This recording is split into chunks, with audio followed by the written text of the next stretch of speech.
Hello बच्चों, मैं सुनीता पांडे शुक्ला। मैं triple MA B.Ed TET C.TET qualified आप सभी का हृदय से अभिनंदन करती हूँ। आज हम लोग पढ़ने जा रहे हैं NCERT पुस्तक का कक्षा 7 यानी 7 क्लास का पाठ संख्या 2 जिसका नाम है दुर्बुद्धि विंशति। दुर्बुद्धि विंशति का तात्पर्य है दुष्ट बुद्धि वाला नष्ट हो जाता है, मतलब जो दुष्ट बुद्धि वाला है उसका विनाश पक्का है। ठीक है, अब आपने पाठ के नाम का अर्थ समझ लिया है।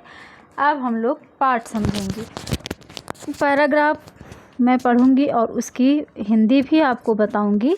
बहुत ध्यान से समझिएगा और सुनिएगा, और साथ साथ में इस चीज़ का ध्यान रहे ये पैराग्राफ है, कहानी है, तो ज्ञानवर्धक कहानी है, तो आप लोग पुस्तकें लेकर बैठे हैं तो उससे क्या होगा कि आप उसमें अपने पुस्तक में भी जो मैं मीनिंग बताऊंगी वो नोट कर सकते हो और उसको कर सकते हो। ठीक है, ध्यान दीजिए। अस्ति मगध देशे फुल्लोत्पलनां सरः अत्र संकट विकट हंसो निवसतः कम्बग्रीव नामका तयो मित्रम् एक कुर्मः अपि तत्र एव प्रतिवसति स्म। यहाँ तक मैंने पढ़ा। अब इसका अर्थ समझिए। देखिए, अस्ति का अर्थ होता है मगध देश नाम ही है, और मगध देश के में जो है मगध नाम का देश है जिसमें फुल्लोत्पल नाम का एक सर है, यानी सरोवर है। सरा मतलब सरोवर, तो लिख लो, सरा मतलब सरोवर। और कुर्म या फिर कच्छप, इन दोनों का मतलब होता है, एक कुर्म लिखा हुआ है ना, इसका मतलब कच्छप या फिर कछुआ। ठीक, प्रतिवसत इस्म यानी रहता था। ठीक, हंसो मतलब दो हंस। ठीक है, हंसो मतलब दो हंस। ठीक है, अब देखिए, यहाँ ध्यान से समझिए। मगध देश में फुल्लोत्पल नाम का तालाब था। वहाँ तत्र मतलब वहाँ संकट और विकट नामक 2 हंस रहते थे। कम्बुग्रीव नामक, जो कम्बुग्रीव नाम है, कम्बुग्रीव नाम का वहाँ पे एक उन दोनों का मित्र था जो कि कछुआ था, वो भी वहीं निवास करता था। एक लाइन में समझिए। मगध प्रदेश में फुल्लोत्पल नाम का सरोवर था। वहाँ संकट और विकट नामक 2 हंस रहते थे। कम्बुग्रीव नामक उन दोनों का एक मित्र कछुआ भी वहीं रहता था। ठीक, यहाँ तक समझ में आया। अब हम लोग नेक्स्ट पैराग्राफ की तरफ चल रहे हैं। देखिए यहाँ से, अथ एकदा धीवरः तत्र आगच्छन् ते अकथयन् वयं श्व मत्स्य कूर्म आदीन् मारयिष्यामः। एतत् श्रुत्वा कुर्म अभवत् मित्रे किं युष्भ्यां धीवराणां वार्ता श्रुत्वा अधुना किम् अहं करोमि। हंसः अवदतां प्रातः यद् उचितं तत् कर्तव्यम्। कूर्मः अवदत् मम एवं तद् यथा अहम् अन्यं ह्रदं गच्छामि तथा कुरुतम्। हंसः अवदताम् आवां किं करवावः। कूर्मः अवदत् अहं युवाभ्यां सह आकाशमार्गेण अन्यत्र गन्तुम् इच्छामि। यहाँ तक आपने उच्चारण करा है। अब इसका अर्थ समझिए बहुत ध्यान से। सबसे पहले देखिए, धीवर का अर्थ होता है मछुआरा। धीवर का अर्थ होता है मछुआरा। और वार्ता यहाँ लिखा हुआ है, वार्ता का अर्थ होता है बातचीत करना। जो ये श्वा लिखा है यानी आने वाला कल, और अगर यहाँ होता, अगर यहाँ ये होता, है होता, ये यहाँ पे अगर है होता, ये देखिए यहाँ पे ऐसा वाला हा, ये आधा हा है होता, तो यहाँ पर होता बीता हुआ कल। इसका मतलब होता है बीता हुआ कल, इस श्वा का मतलब होता है आने वाला कल। तो आने वाला कल हो गया। मत्स्य कुर्मदीन मतलब मछली और कछुओं के लिए है ये।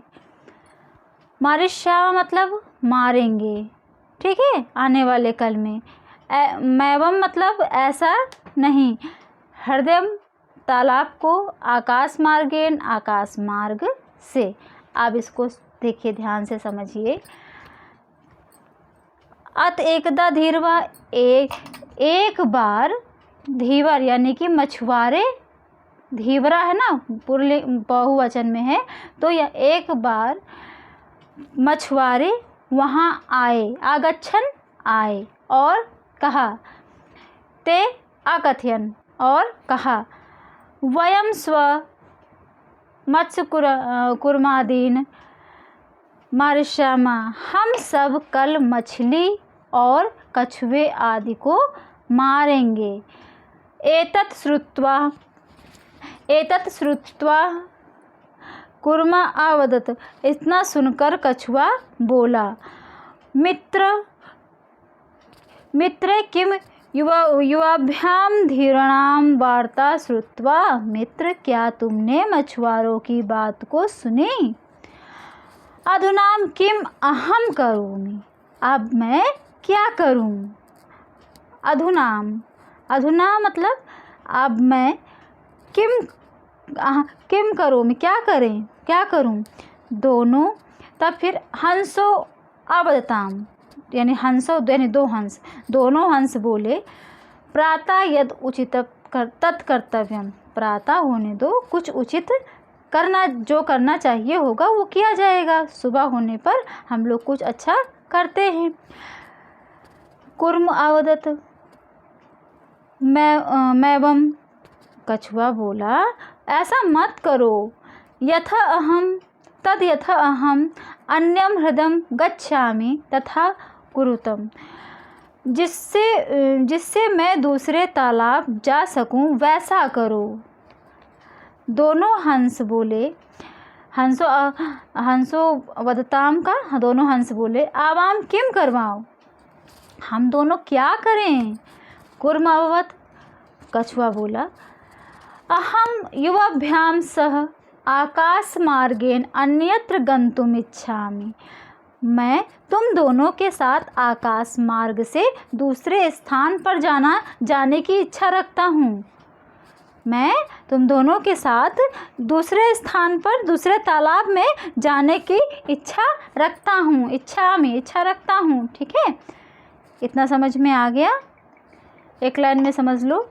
एक बार मछुआरे वहाँ आए और आकर बोले, कल हम सब यहाँ आएंगे और मछली और कछुए को मारेंगे। यह सुनकर कछुआ बोला, मित्र क्या तुमने मछुआरों की बात को सुनी? अब मैं क्या करूं? दोनों हंस बोले, सुबह जो होगा उचित वैसा किया जाएगा। कछुआ बोला, ऐसा मत करो, जिससे मैं दूसरे तालाब पर जा सकूं वैसा करो।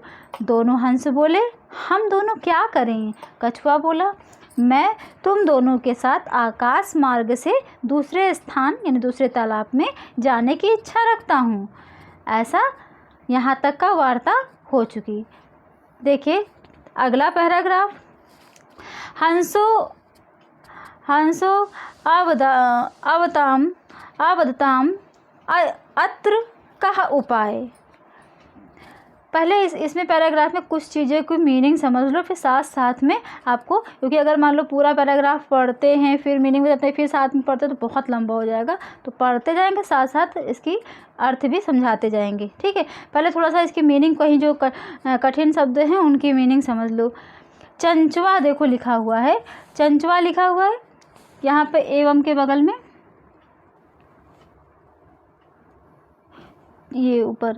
चंचवा में मतलब होता है चोंच से,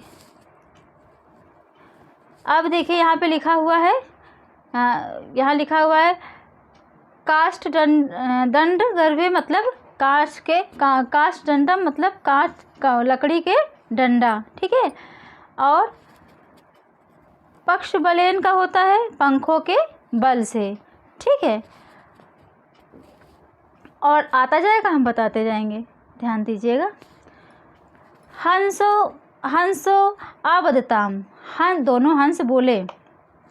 अत्र का उपाय, हम क्या उपाय करें। कच्छप वदति, कछुआ बोला। युवाम काष्ठदंडम एकम चंचवाह धारताम, तुम दोनों एक लकड़ी के डंडे को चोंच से पकड़ो, ठीक है। एक लकड़ी के डंडे को एक छोर पे तुम, एक छोर पे तुम, दोनों लोग एक एक कोने पे पकड़ लो। अहम काष्ठ दंड मध्ये अवलंब युवयोः पक्ष बलेन सुखेन गमिष्यामि, और मैं जो लकड़ी के जो बीचों बीच का पार्ट होगा वहाँ पर मैं पकड़ लूँगा और उसको पकड़ के लटक जाऊँगा, और तुम लोगों के पंख के बल पर सुख से मैं भी उड़कर वहाँ चला जाऊँगा, मैं भी वहाँ चला जाऊँगा। समझ में आया। हंसो कथयताम, हंस बोले संभावित ऐसा उपाय, यह उपाय हो सकता है। संभावित ऐसा उपाय, यह उपाय हो सकता है। किंतु अत्र एका अपायो अपि वर्तते, परंतु यहाँ एक हानि भी है, ठीक है। यहाँ एक हानि भी, अपाय मतलब हानि, ठीक है, यहाँ एक हानि भी है। अवाभ्याम नियमानं त्वाम आलोक्य जनाः किश्चिद् वदिष्यन्ति एव, हम लोगों के द्वारा जब ले जाते हुए तुम्हें कोई देखेगा तो देखकर कुछ तो बोलेगा ही। वदिष्यन्ति एव, कुछ तो बोलेगा ही। यदि त्वम उत्तरम दास्यसि तदा तव मरणम निश्चितम, यदि तुम उत्तर दोगे तब तुम्हारा मरना निश्चित है। तव मरणम निश्चितम, तुम्हारा मरना निश्चित है। अतः तुम अत्रैव बस, इसीलिए तुम यहीं पर रहो। तत्श्रुत्वा क्रुद्ध कूर्म अवदत्, उसे सुनकर कछुआ बहुत क्रोधित होकर बोला किम अहम मूर्खम, क्या मैं मूर्ख हूँ। किम अहम मूर्खम, क्या मैं मूर्ख हूँ। उत्तरम न दास्यामि, उत्तर मैं नहीं दूंगा, उत्तर नहीं दूंगा। किंचित अपि न वदिष्यामि, कुछ भी नहीं बोलूँगा। किंचित अपि न वदिष्यामि, कुछ भी मैं नहीं बोलूँगा। अतः अहम तथा वदामि तथा युवाम कुर्यताम, इसलिए जैसा मैं कहता हूँ। अतः अहम यथा वदामि, जैसा मैं बोलता हूँ, वदाम बोलता हूँ, तथा युवाम कुरुतम, वैसा तुम करो, ऐसा कछुआ बोलता है। अब देखिए उसके आगे, एवं काष्ठदंडे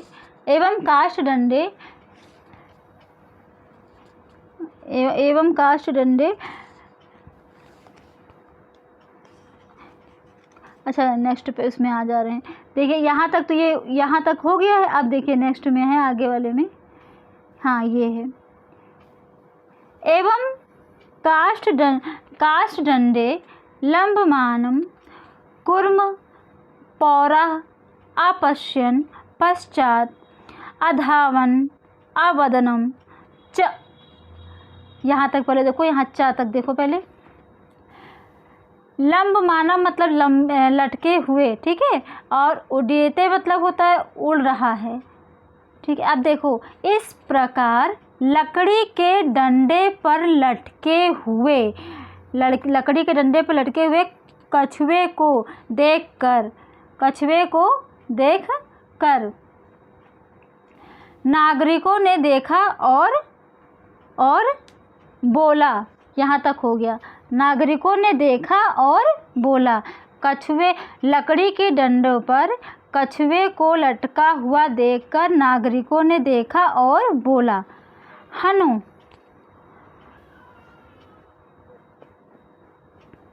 आहा मतलब, हनु मतलब जैसे आहा, अरे, या फिर जैसे अचंभित नहीं होता है कोई, तो वैसे बोलते हैं ओहो वो देखो, ऐसा करके हनु। महा आश्चर्य, बहुत बड़ा अचंभा है। महाआश्चर्य, बहुत अचंभा है। हंसाभ्याम सह कुर्मो अपि उड्डीयते, हंसों के साथ कछुआ भी उड़ रहा है। ठीक है, उड्डीयते उड़ रहा है। ठीक है। कश्चित वदति, कश्चित वदति कोई बोला। कश्चित वदति यहाँ तक हो गया, कोई बोला।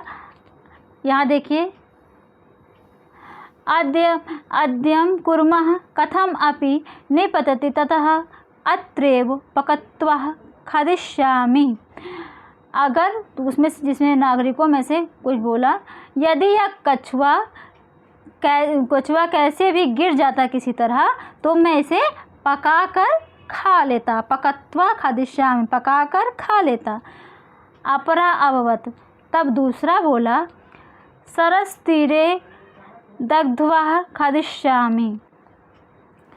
दूसरा बोला, तालाब के किनारे पकाकर खाऊंगा, ऐसा दूसरा बोला। ठीक है। तब अन्य अकथयत, तीसरा मतलब दूसरे लोग बोले, गृहं नीत्वा भक्ष्यामि इति।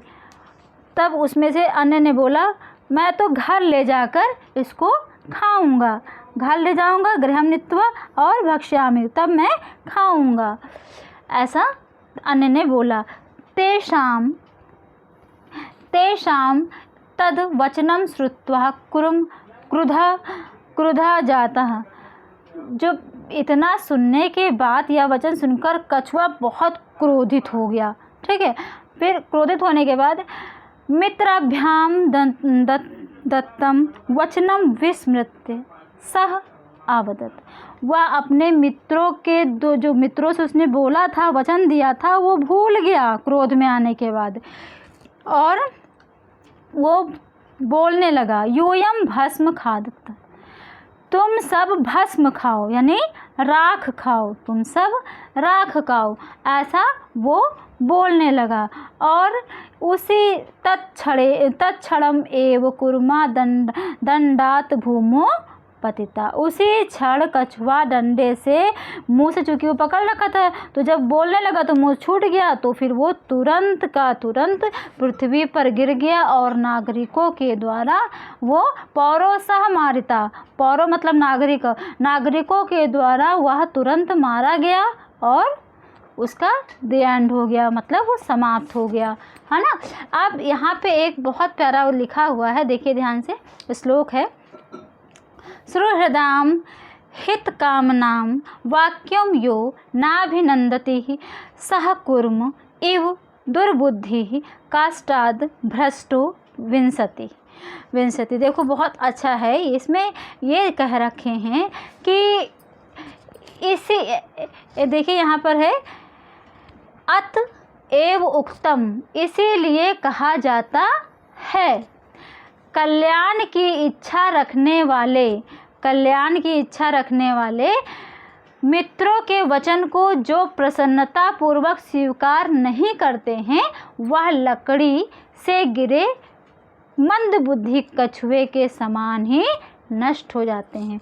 यानी जब कोई आपको अच्छा बुरा बता रहा हो और आप उसको नहीं समझ रहे हो, उसको भूल जाते हो, जैसे आपसे आपके पेरेंट्स, आपके टीचर्स जब पढ़ने के लिए कहते हैं तो उसको इग्नोर कर देते हो, और जब इग्नोर करोगे तो क्या होगा, जब समय आएगा, पेपर आएगा, तो जब क्वेश्चन आंसर नहीं लिख पाओगे तो कहोगे मैम ने तो बताया था ये चीज़ ऐसे आएगी और हमने नहीं किया, मम्मी ने तो कहा था पढ़ने के लिए, मैं नहीं पढ़ पाया। तो उससे क्या होगा कि जब हम कोई भी चीज़ है, जब हमें कोई सचेत करता है, कोई चीज़ बताता है, तो अगर हम उसको नहीं ध्यान से सुनते हैं, उसकी बात को भूल जाते हैं, तो अंत कैसा होता है, जैसे कछुए का हुआ और कछुआ गिर गया और उसकी मृत्यु हो गई।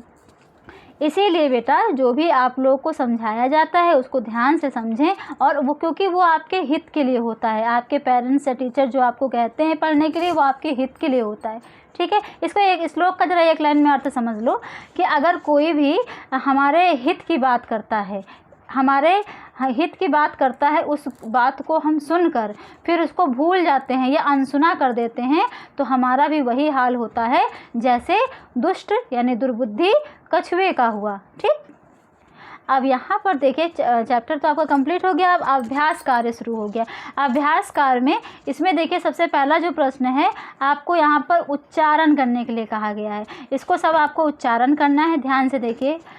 फुल्लोत पलम कम्बुग्रीवा उत्वान भवदभ्याम अवलंब आवाभ्याम हृदयम उड्डीयते पकत्वा भक्ष्यामि सुहृदयाम भ्रष्टा। ये कॉपी में नहीं लिखना है, ये केवल उच्चारण करना था। ठीक है, बस इसको कि जिससे आप उच्चारण करेंगे तो आपको पढ़ना आएगा। ठीक है बेटा, अब देखो यहाँ पे प्रश्न संख्या 2 है, प्रश्न संख्या 2 है। इसमें क्या है, इसमें एक पद में आपको आंसर लिखना है। तो एक पद में आंसर तो मैंने यहाँ पर लिख दिया था, ये देखिए यहाँ लिखा है ना, सब में मैंने लिख दिया है। तो लेकिन मैंने इसमें आपको आपकी सुविधा के लिए यहाँ आगे पूरा आंसर ऐसे लिख दिया है। तो ये एक लाइन में लिखा है, तो आप इसको पूरा आंसर मैंने यहाँ लिखा हुआ है। जैसे क्वेश्चन है कुर्मस किम नाम आसीत, कुर्म का क्या नाम था, तो कुर्मस कम्बुग्रीव नाम आसीत।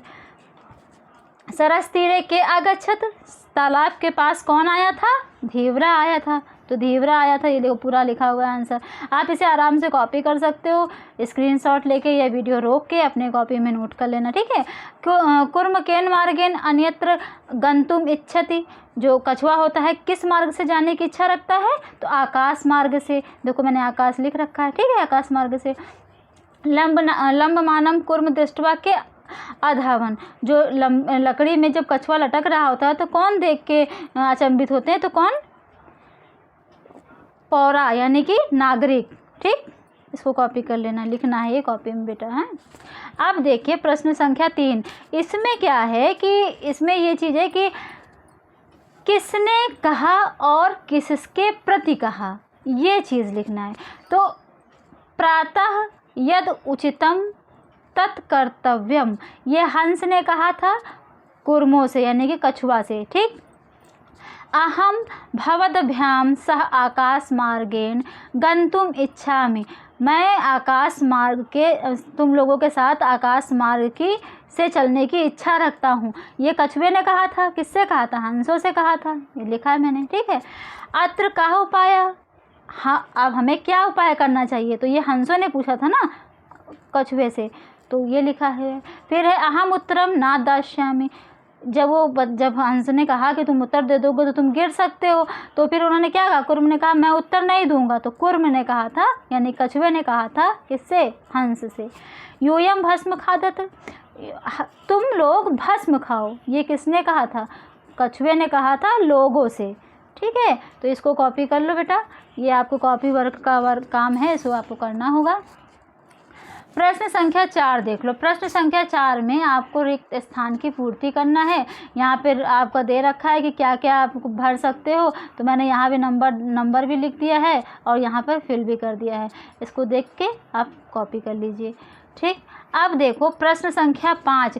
प्रश्न संख्या 5 पूर्ण वाक्यन उत्तर है। तो इसमें जो है पुस्तक में ये बहुत छोटा छोटा, मतलब इसमें चूँकि पूर्ण वाक्य में मुझे आंसर देना था, तो इसलिए मैंने आपके लिए स्पेशली ये कॉपी में आंसर लिखा और उसके बाद मैं आपको दे रही हूँ। तो ये आप ले लीजिए, ये आपका पूर्ण वाक्य का उत्तर इसमें मिल जाएगा। ठीक है, ये पूरा आपका क ख ग घ सबका आंसर है, क्वेश्चन भी है आंसर भी है। ठीक, प्रश्न संख्या 5 है ये। ठीक है बेटा, अब प्रश्न संख्या 6 पे आ जाओ। इसमें क्या करना है कि घटनाक्रम के अनुसार वाक्य लिखना है। पहले कौन सी घटना घटी, मतलब पहले क्या हुआ, फिर उसके बाद क्या हुआ, उसके बाद क्या हुआ, ऐसे लिखना है। तो पहले देखो ये गा वाला, देखो गा वाला, तो पहले क्या हुआ था, जो कुर्म था, हाँ कुर्म हंस एक सरोवर में रहते थे। फिर उसके बाद दोबारा क्या हुआ था, केचित धीवर मतलब मछुआरे उसके पास आ गए तालाब के पास। फिर क्या हुआ, फिर वो लोग अगले दिन जाने के लिए सोचने लगे। ये देखिए मैंने गा लिख रखा है, सीक्वेंस वाइज मैंने पूरा क ख ग घ अंग च छ ज सब उसको लाइन से लिखना है। तो मतलब आपको इसको लाइन से लिखना है। जैसे यहाँ जो ये उल्टा पुल्टा करके लिखा हुआ है यहाँ पर ऊपर नीचे करके, इसको आपको लाइन से लिखना है। तो ये जो मैंने सही कर दिया है इसको लिख लेना इसी सीक्वेंस से, जो मैंने यहाँ नंबर लिखा हुआ है उसी सीक्वेंस से लिखना, ठीक है। अब देखिए प्रश्न संख्या 7। प्रश्न संख्या 7 में क्या है, एक पैराग्राफ दे रखा है। पैराग्राफ में उसमें उससे संबंधित यहाँ पे कुछ वर्ड दे रखे हैं, कुछ इसमें तो इसको चुनकर इसमें भरना है। देखिए मैं उच्चारण कर रही हूँ, साथ साथ में आप देखिए और भर भी लीजिएगा। इसको पैराग्राफ नोट भी कर लीजिए कॉपी में। एकस्य वृक्षस्य शाखासु अनेके काका वसंत इस्म, यहाँ तक हो गया, यहाँ तक कुछ नहीं भरना था। तस्य वृक्षस्य कोटरे एका सर्प अपि अवसत। तो यहाँ पर कोटरे जो पेड़ के बीच, पेड़ में देखा होगा खोखलापन नहीं होता है, कहीं कहीं छेद होता है, उसमें घोंसला बना लेते हैं, और जो है जिसमें पक्षियाँ रहते हैं, कीड़े सांप सब लोग उसमें किसी न किसी में ऐसे अलग अलग करके रहते हैं। तो उसमें सर्प आ जाता है कोटरे में, मतलब उसमें जो गड्ढा बना होता है, होल बना होता है, उसमें आ जाता है।